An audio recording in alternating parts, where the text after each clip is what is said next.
This is the Kratom Science Podcast. I'm your host, Brian Gallagher, blog and social media writer for KratomScience.com, your source for all things Kratom. This is only a partial list of what my guest has survived. Car accident, endometriosis, MS, cervical cancer, fibromyalgia, and a heart attack. One day, doctors decided to cut her off of pain meds. After a suicide attempt, she discovered Kratom, which she calls a lifesaver. This is Amanda Marie, and this is her Kratom story. You're originally from Michigan? Yes. Born and raised. Detroit? Near Detroit, in a town called Howell. So now you work as a farmer in New Mexico? Well, I'm a farmer and a construction worker. So, easy work there, huh? Yeah. Oh, yeah. I told you I used to be a farmer, too, but yeah. Yeah, that stuff is, when you haven't done it in a long time, it'll get you. Yeah. Pretty fast. What kind of farming is it? Basically, we have 3.5 acres, and we have a lot of animals that we take care of. We have 2 pigs, and they just gave birth to their first litter of piglets. Nice. We have 9 piglets, and we have a horse and a donkey and a cow, and our cow is about to give birth any day. Wow. We have, a ton of chickens and rabbits and, like, the whole shebang. Do you raise them all for meat? Is that... Not all of them. Some of them, you kind of get sentimental and get attached, but, we raise some of them for the food. Yeah, I did chickens. That's the only animals we had, and they're easier not to get attached to. I've never. I was thinking about doing pigs, like selling one and keeping one and having a barbecue, but I'm like, I heard they were really smart, so I was like, oh man, I don't know if I'd have the wherewithal to take them to the slaughterhouse. Yeah, they actually the last pig that they had before I got here, they purposely raised him for him to be slaughtered, and so they slaughtered him, and we have 4 freezers full of pork still. Nice. That's he was awesome. about 550 pounds. He was a big boy. So do you guys sell the meat too, or just keep the food? We will if we have a lot, but I mean, for the most part, we keep it. So you're in New Mexico? Yep. Okay. Right around Albuquerque. So is that like desert there? Yes, it is. Yeah. I mean, where we're situated is, but I mean, if you go more into town, there's actually, houses and stuff that, have a little grass. But more so than anything, it's primarily desert. Yeah, let's go through your story. You have quite a story, man. I mean, you've been through a lot. So you got an injury when you were 12. Do you want to talk about that? Yeah. I went to a birthday party at a roller skating rink, and the school that I went to at the time, it was a Lutheran school, so a step down from Catholic, basically. Mm-hmm. So it was pre-kindergartners through 8th graders all in the same school. So I go to this birthday party and haven't been on skates in a while, so I'm a little wobbly. And I finally get my confidence and get my feet under me, and I get out in the middle, and I'm having a great time. And the next thing I know, somebody went by me so fast and they couldn't get around me. So they pretty much just plowed through me. So I did the weeble wobble back and forth, and my skates came out forward in front of me, and I went right down on my tailbone. Oh man.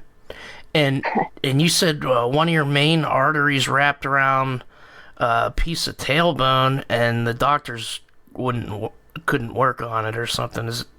Yeah, they wouldn't touch it. They wanted to take the rest of my spine about 10 years after this happened and put a steel rod up my spine just because of all the injuries and degenerative changes and everything that my spine has been through. I have scoliosis and arthritis and degenerative disc and herniated discs. I got a whole lot going on back there. But I never went for the surgery because every single person I know that's ever had it, they have been worse off afterwards. So I kind of just went, no, I'm good. Okay. But I at least tried to go see like a chiropractor to see, if they could help with the pain of that. And they sent me to see an orthopedic specialist, and they wouldn't touch me. So that was just the beginning. Yeah. So you've had a lot of like construction injuries, you said. Yep. And you were just talking about a couple of herniated discs. And then you had a pretty bad car accident. Do you want to talk about that a little bit? Sure. My car accident was in 2004. I was the designated driver that night and was driving my friend's SUV, and it started downpouring, and it was pitch black out. I couldn't see. And I'm going down this road off the freeway that I'd never been on before. Well, apparently, a week to the day before my accident, somebody else had an accident in that same spot and took out the sign stating that there was a 10-mile-an-hour curve ahead. Well, they never replaced it. So needless to say, it's pouring buckets of rain. It's pitch black. I look, and I'm looking at road, and I blink for a second, and all I see is trees. Oh, wow. So I look off to my left, and I'm trying to find where the road had gone. So I'm like, well, if I do this the right way, I can just kind of ease into my brakes, and I can maybe fishtail, but at least get off on the side and stop. Nope, didn't happen. We spun around and ended up flipping, I think it was like 15 or 16 times into this huge ravine. Wow. Everybody else, there were 3 other people in the car with me. None of them had a seatbelt on. None of them had a scratch on them, thank God. Wow. Yeah, I was amazed at that, but very grateful. As far as me, as we were going down into the ravine, my seatbelt disengaged and wrapped around my neck and then re-engaged. And when we finally stopped, the dashboard collapsed on top of my legs. So I couldn't feel that my butt was in the seat, but all I could feel was a really intense pain in my neck, and then I lost consciousness. Wow. Yeah, I kind of woke up at one point. They were trying to put me on a backboard to take me out, and they had to use the jaws of life to cut me out. They didn't tighten my cervical collar around my neck like they were supposed to, and they took me out feet first. So what started as minor injuries to my C4 and C5, they ended up crushing them completely in doing that. So Wow. I was in the hospital for a couple months after that. That was just a whole nother add-on to my back problems, to say the least. Yeah, which C4 and C5 is that? Like the discs in your neck? Yes, it's in the back of your neck, kind of almost where your neck meets your spine. I know people who get injuries have more of an education on the anatomy than I do. It's a hard way to learn. That's right. And so you had to have a bunch of surgeries, you said? I had to have the one surgery. Actually, ended up, after everything was said and done, it was 3 surgeries on my neck. And they tried to essentially rebuild the C4 and C5, and they couldn't really do it. I mean, when people say crushed, they don't really think, like almost nothing left, but that's pretty much what my neck was like. I was in one of those cervical collars for a year after my accident. Yeah. But eventually they just ended up having to replace them essentially and fused it in together with everything else. Wow. And you said you actually lost 2 inches in height. Yeah, it wasn't long after I fully recovered from my accident, actually, that I found out that I have a moderate to severe case of scoliosis in my spine.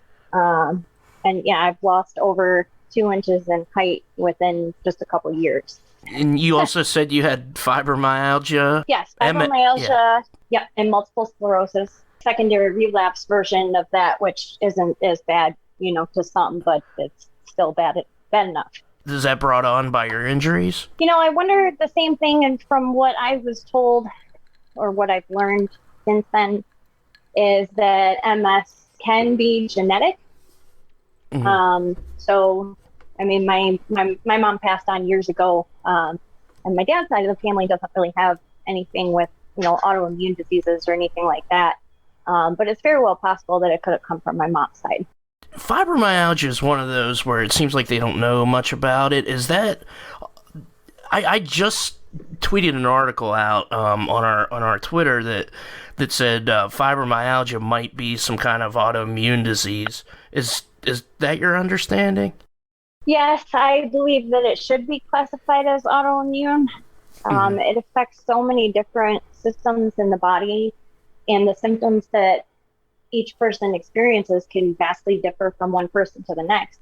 But I do fully believe that it should be classified as autoimmune. So you also said you had a heart attack about 4 years ago because you have tachycardia, and I'm just wondering if this is also something because of all the stress on your body from all the injuries. It very well could be. My cardiologist that I have back in Michigan, she's really amazing, actually. And she had been telling me for years prior leading up to this that she would be amazed if I didn't have a heart attack by the time I was 35. And I kind of was shocked when she said that, to say the least. But I've got a lot of heart issues that run in my family, heart attacks and strokes at an early age. And I'd actually taken steps to get into a healthier place. I almost completely quit smoking. I cut out the caffeine, started working out, was eating healthier. And apparently it was too much at once. And bad heart history combined with too many changes at one time was what threw me into my heart attack. Then you had cervical cancer and endometriosis. Can you tell us what endometriosis is? It's actually pronounced endometriosis. Okay. And basically what it is it's where the lining, there's tissue that grows inside of a woman's uterus. Endometriosis is when that tissue grows outside, and it can attach to the inside of your abdomen or the outside of it, or anywhere around in your pelvic area. And let me just tell you, anybody that's had any experience with this, it is excruciatingly painful. And there's not really a whole lot that they can do. I mean, I was just asking, like, if that came along with the cervical cancer, or was that different? Actually, they found out that I had that when I was 15 or 16. Because I had really bad, really painful periods to the extent that I would end up in the hospital every month. Oh my God. So they started doing some investigation, and they found out about the endometriosis. Well, that led to more extensive monitoring, and I had to go in for, the pelvic exams and things like that more frequently. Then they started to notice that my cervix was showing signs of dysplasia, which doesn't always lead to cancer, but it can. And for me, it did. Within 6 months of my last checkup to the next one, I had a full-blown case of cervical cancer when I went in for my test. That was when I was 30. I had my hysterectomy when I was 31. And they had to do that because of the cancer. And it was because of that. Yeah. Yeah. But you had a son before that. Yes. Of course, yes, I did. Before that. It's such a dude question. Yeah, but yeah, and then you said that was particularly hard for you because you wanted to have some more kids. Yeah, I did want to give our son, a brother or sister, or two. So it was a really hard pill for me to swallow. But, at the same time, there's plenty of kids out there that need homes, that don't have them. So I'm actually still considering adopting a child at this point. That's cool. So that's awesome. Yeah, never too late. So obviously you've been through tons of pain, treated that obviously with opiate pain pills. They say there's dependence and there's addiction, and some people depend on them, if you have all these hard chronic pain diseases, but you said you did develop an addiction. Yes, unfortunately. They started with me on that when I was 12, when I had my first back injury. And I didn't like it. I was 12. I didn't really understand. It was like, here, take this medicine that makes you feel like you're not in touch with reality and foggy. And I didn't like it. Yeah. So I pretty much just sucked it up and dealt with it and quit taking it. And then as, more and more things started happening, more injuries, my car accident, whatever else, all they wanted to do was throw pain pills at me. Oh, you're in pain? Okay, here's 120 Vicodin. Okay. So after a while, you get used to it. And when you get used to it, you don't feel it so much anymore. Same story with everything. So you start taking more. Mm-hmm. And I battled back and forth with not wanting to take them, but having to take them to be functional for many years. Mm-hmm. And then, the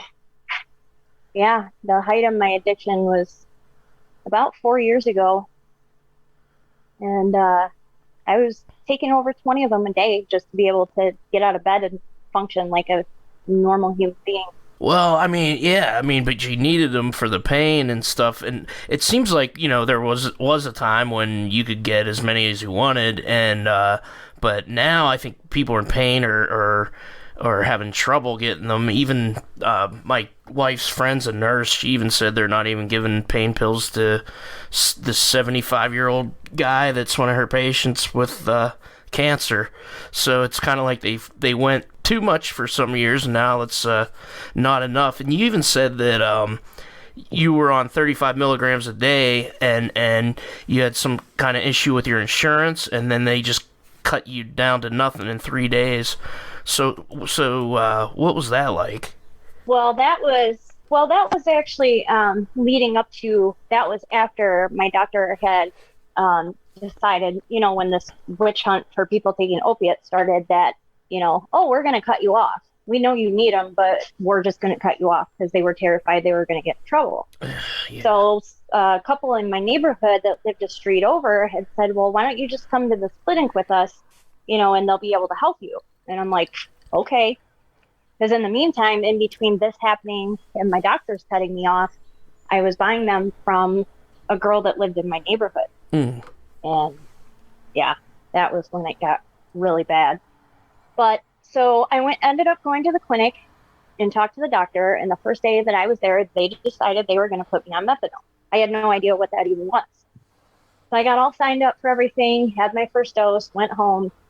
I had to go in there every day. Yeah. Well, then everything was going fine. And then I finally did some Googling and found out what it was. And I went in and talked to the doctor, and I said, I'm trying to get off opiate pain pills. I don't want to be on a stronger opiate than what I was taking. And if anything, I want to work my way down. And they were increasing my doses every couple days. So there was a hiccup with my insurance. And I had been up to 35 milligrams a day, which I guess in the grand scope of methadone is a lot. And they cut me off completely over 3 days. They called it a rapid detox. And nothing else was given to kind of try to substitute that or anything. I laid on my bathroom floor for over a week. I couldn't even get up to relieve myself. I was terrified I was going to die on my bathroom floor. Oh. The withdrawals from that were way worse than the pain pills. What did methadone make you feel like? Because, that's one of the things, if somebody doesn't know, most of our listeners do probably, but it's what they give you to get out of addiction, either methadone. And was this before they came out with Suboxone? No, actually, okay. This was after they had come out with Suboxone. Okay. And as far as the methadone, it was kind of like because I had to drive about 20-25 minutes to the clinic from where I lived at the time to dose. And so leaving the clinic, it was the grand race of hurry up and get home before it hits you. Because when it would hit me, it's like, okay, I need to sit down. And a lot of times I'd end up just sitting down and passing out. Because it was like the pain pills that I had taken before, but it was just so much more intense than that. Yeah. And I just felt really foggy and really out of it, and I repeatedly asked them to cut down my doses, but they were like, well, with the withdrawal you're going through, you need a higher dose. And in my mind, I'm like, well, these people are medical professionals in a counseling setting. So obviously they know what they're talking about, who am I to question it when I should have been questioning it from the get-go? Were you driving yourself to that clinic, or was somebody else driving you? Yeah. No, I had to drive myself. Oh man, that's dangerous if you're about to pass out, especially since you've been in a car accident. You're probably afraid of car horn. Yeah, just a little bit. I mean, I tried to find people to take me, but yeah, I tried to find people, to take me here and there, but, the times of the morning that I would have to go, people were already at work. I worked midnight shift at that time, so it was like, okay, let's see, how fast can I get to my car? How fast can I drive home without getting pulled over and going to jail? Which, thank God, that never happened. Yeah. And no accidents ever happened, so I was grateful for that. But I don't know how they put people on that stuff and let them operate a car after that. So they just cut you off of methadone. God. So I mean, what was that like? Is that when that's when you were on your bathroom floor? And oh yeah, I was trying everything that I could think of. I called every inpatient facility that was within 4 counties of where I lived. I even called out of state, going as far to call some in California because I have family there. Nobody would take me because it was the week leading up to Thanksgiving. Everybody was full. And I actually had one nurse had the nerve to laugh at me. And she says to me, well, good luck with that, honey, because that's 100 times worse than getting off pain pills. You're going to be miserable for months. I hope you don't live alone. Oh, my God. Damn. That's pretty harsh. That's it. So was this when you had your suicide attempt? Yeah, this was okay. Not long after. Did you have nothing for your pain at that point? Nope. I had nothing, and when I finally got far enough past the methadone withdrawal to be somewhat functional again, I started going back to the doctor and, was being honest about what I had been through because I wanted help. Yeah. And I didn't want to get back on pain pills just to be a functional human being. But I mean, it was there every day staring me in the face. If I wanted it, it was a phone call away. At that point, it was like, well, it's either this or I'm done. I was tired of being in pain. I was tired of people treating me like I was a drug addict. And I'd had enough. And so I mean, we don't have to go into details if you don't want to, but you told me you put your oven on and tried to seal up the windows. Yep, I sealed up the windows and the doors, and I put a sign on my ceiling fan, first walking into my house and one outside on the door because I didn't want anybody to walk in to, end up sick or possibly losing their life. But I lay down on the couch and I eventually passed out. I don't remember passing out. Apparently I called 911 at some point. I woke up, which I was told when I got to the hospital that it was a sheer miracle because the carbon monoxide level in my blood should have killed me. Wow. Yeah. So I don't remember calling 911 whatsoever, but they had told me that when they got to my house, I was passed out halfway outside my door. Wow. So that was really scary, waking up in a hospital and not knowing where I was and what had happened to me. It took a minute for it to come back. So you said following that, you were in a mental health facility. Yep. What was that like? Was that a positive experience? Honestly, I was pretty terrified at first. Mm-hmm. You hear a lot of things, from people about these places and how scary they could be. But yeah, the level that I was on, actually, everybody seemed pretty normal. People that struggled with depression and anxiety, things that I suffer with. But I mean, they were good people that I met in there. And, the counselors and everything were really great. They were really good about talking to you and, being there for the patients. The doctors is another story. But, the counselors there and the other people that were there when I was there, everybody was really great. So I was grateful for that. If I would have gone into a bad environment there, that I probably wouldn't have come out the way that I did. Yeah, really, because it's not like you're schizophrenic or anything. That's a pretty logical choice that you're just in severe pain and you want to get away from it. I mean, Yep, I don't know. It's just crazy how I hear from so many people that are treated like this, and just because they don't want to give you a little bit of pain stuff for your pain, and work with you and stuff, and it's just infuriating the way these drug policies are. Oh yeah, there's that. I mean, when I woke up in the hospital after my suicide attempt, I was completely appalled. They ended up putting me in a gray gown, which was to signal that I was being held in the psych ward, which I think is really unfair, because I feel like other people in the hospital, that just puts a bullseye on you. Oh, look, it's somebody with mental problems. And the way that they treat people in hospitals that come in for stuff like that is horrid. Absolutely horrid. So how did you discover Kratom? Was it the same year, 2016?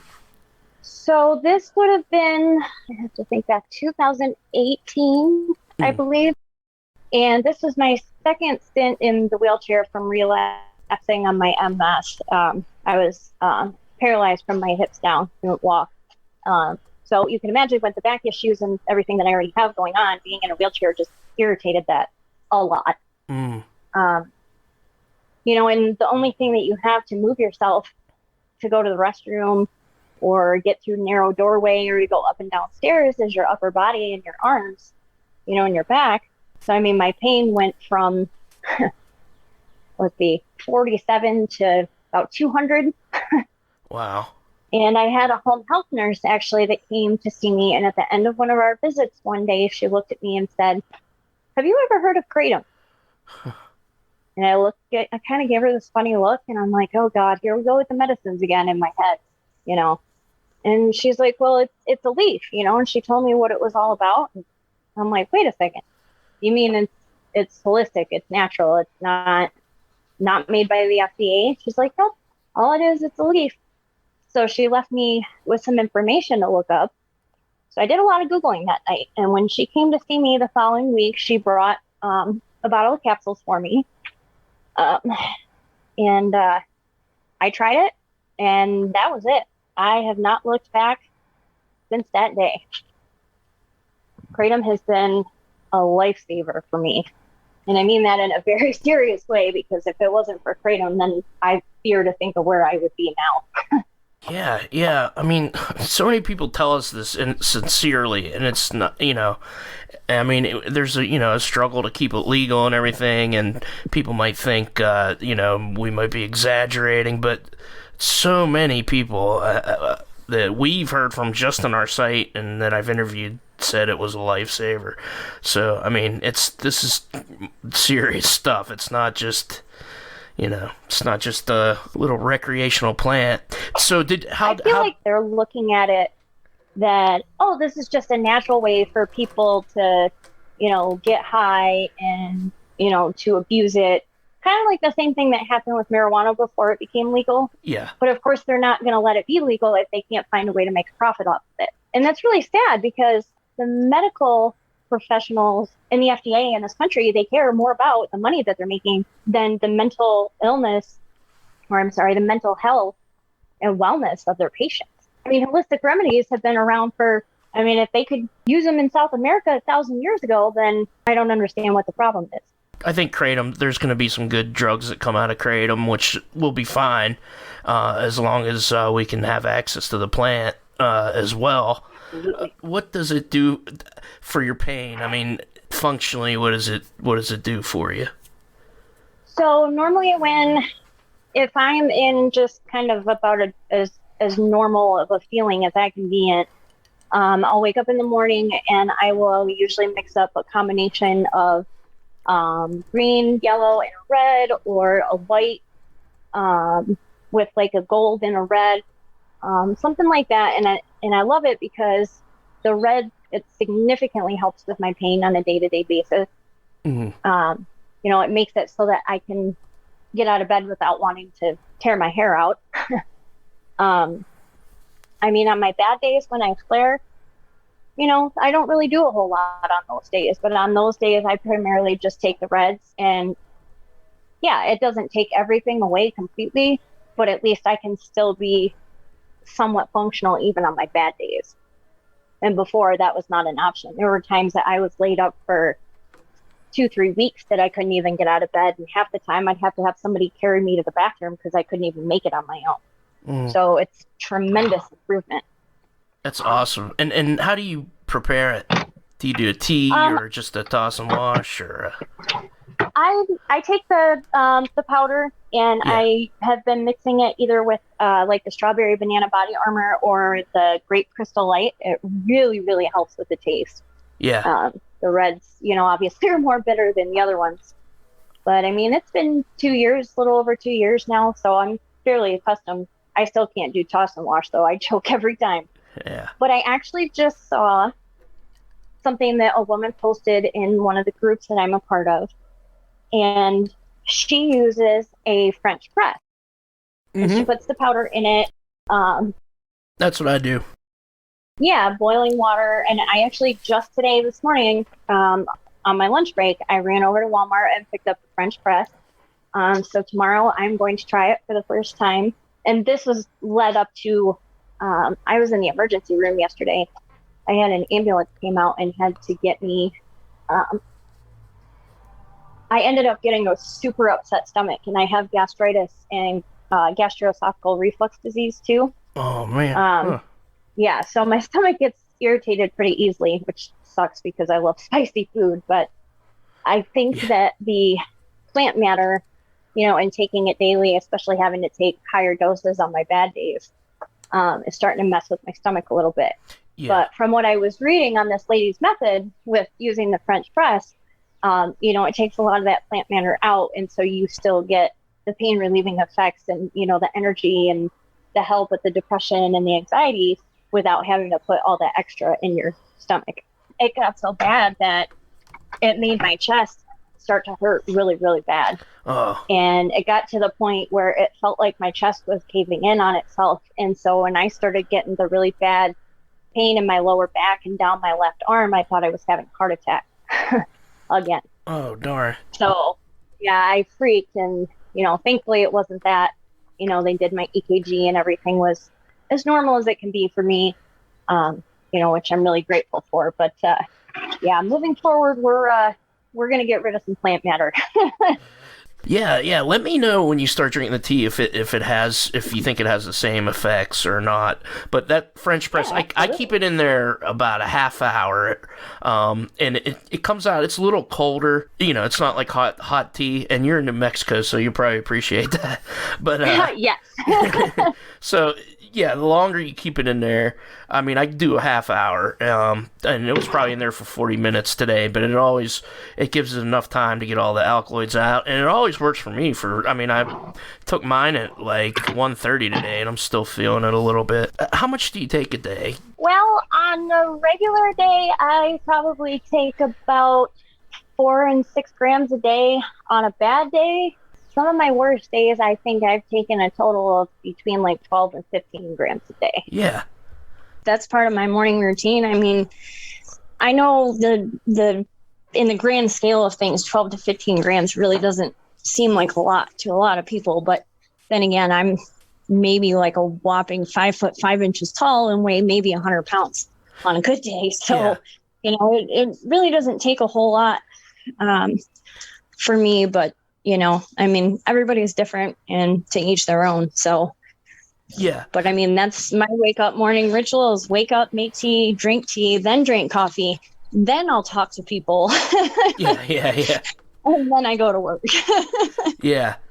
And that's a good message though, too, because as much your chronic pain issues that you have, only that little amount is good enough. And people have said less is more, in the message boards and the chat rooms and stuff, and I really believe that. I've heard that from a lot of people who are in a lot of pain like you are. Do you ever take breaks for tolerance or anything like that? I do, actually, and Okay. It has been a while since my last one, and I'm thinking it's been probably Oh, about a year, I'd say, since I took my last break. But you were talking about the company that makes the tea bags. And there's a company that I religiously stand by ever since I found them, because everything about their company is amazing. The quality, the price, you can't beat their customer service. But they're starting to do things with the tea bags and stuff now, too. And because when I first got turned on to this, I was taking capsules. And it took me finding out the hard way that it takes a long time for your stomach acid to, eat through that gelatin to get it into your system. So actually this group had kind of tipped me off to, well, if you poke 3 or 4 holes in the capsules, it'll make it easier to get into your system. And so back then, I feel like it was taking a lot longer. So I was taking more. I'd wake up in the morning and I would take probably green and red, and I'd take between 10 and 15 capsules when I woke up. So, the good thing about the powder versus the capsules, it gets into your system a lot faster. And I feel like the potency is higher in the powder. Do you feel like it's like an addiction? Like you said you had, the pain pill addiction. Do you ever feel, would you classify it like that? No, absolutely not. Because it's not one of those things to where, like, when the effects start to wear off. That was the thing about the pain pills, because when the effects started to, work their way down and they started to wear off, then it was like, oh shit, where's my pills? I have to take more. Because if you went too long without it, you started going into withdrawal. And I'm sure there's many people that can attest to how miserable that is. With this, I honestly don't even think about it, because I try to keep it fairly evenly spaced throughout the day when I take it. I try to take it between every 4 to 6 hours. But honestly, it's more of like a not paying attention to the time. I could be doing something on the farm or at work, and I'll go to bend or I'll go to reach a certain way, and my body will go, whoa, hey, what are you doing? That hurt. And then my brain kind of clicks in and goes, oh shoot, you missed your deadline, time to take your Kratom. Yeah. So it's more of a body throwing pain signals like, hey, stupid, take your medicine, type deal. It's not a, oh my God, I got to have it because it's been more than 4 hours, Opiate withdrawals are nothing like Kratom withdrawals. Would you even classify it as in the same ball field? No, not even close.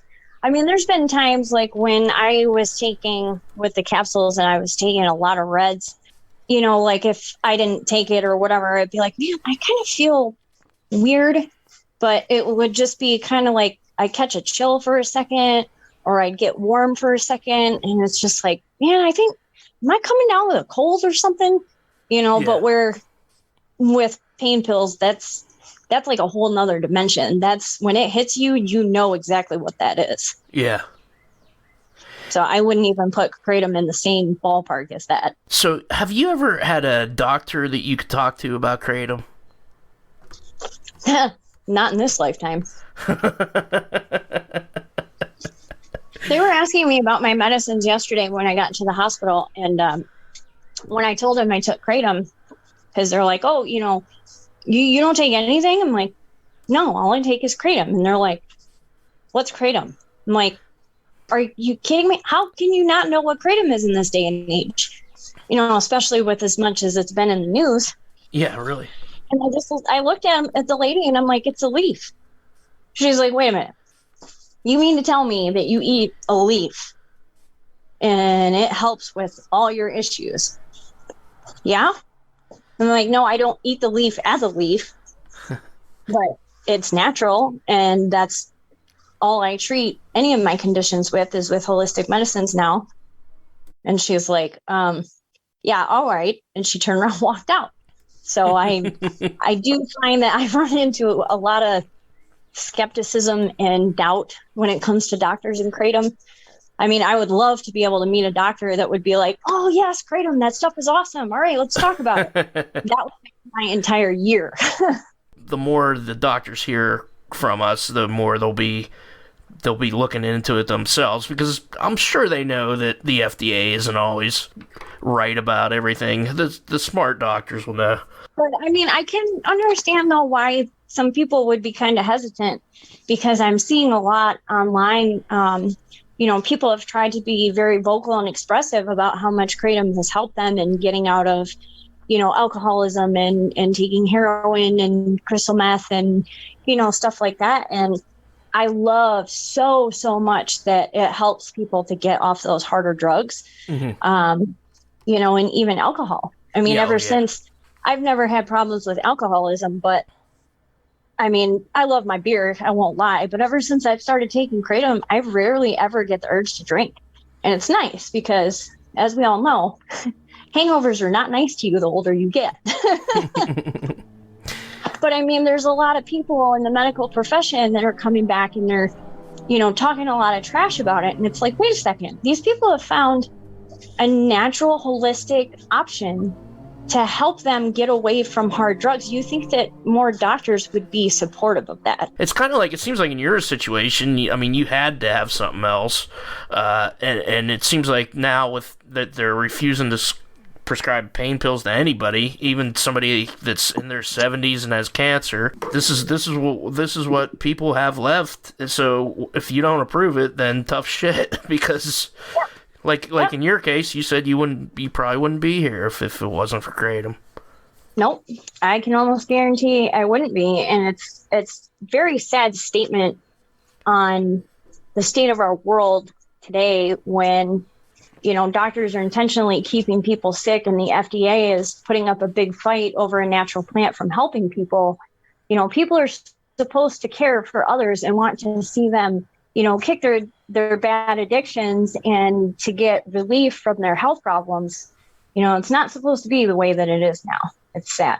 Well, hopefully we can change things. Is there anything Kratom related going on in New Mexico, or are they leaving it alone? Not so much that I've heard. A lot of people actually that I have talked to down here don't really know about it. I've been spreading the word, between friends and family members and stuff down here. And I even have my, now fiance, he's been taking it. And I'm sorry? Congrats. Oh, thank you. Engagement. Yeah, kind of came out of the blue, but I've got him taking it, and he really doesn't so much prefer the reds, just because I think they're a little heavy for his system. Yeah. But he loves the greens. So he'll get it up and take like 4 of the greens, in capsule form, and I'll put the holes in them for him, and because he's got a level 3 separation in his shoulder.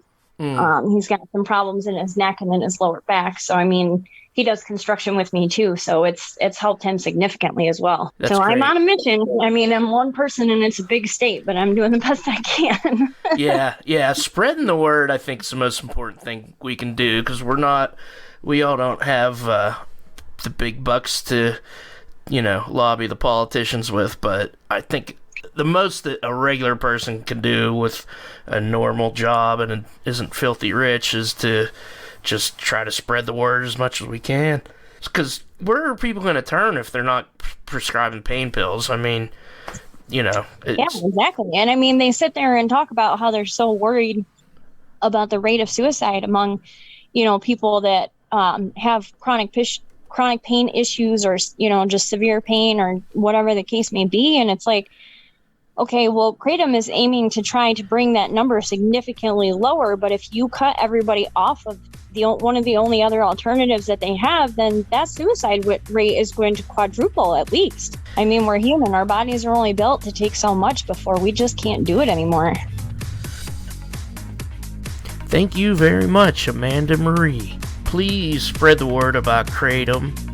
And you can like, subscribe, rate, review, share our podcast. The music is Risey. The song is Memories of Thailand. The Kratom Science Podcast is written and produced by me, Brian Gallagher, for KratomScience.com. Take care.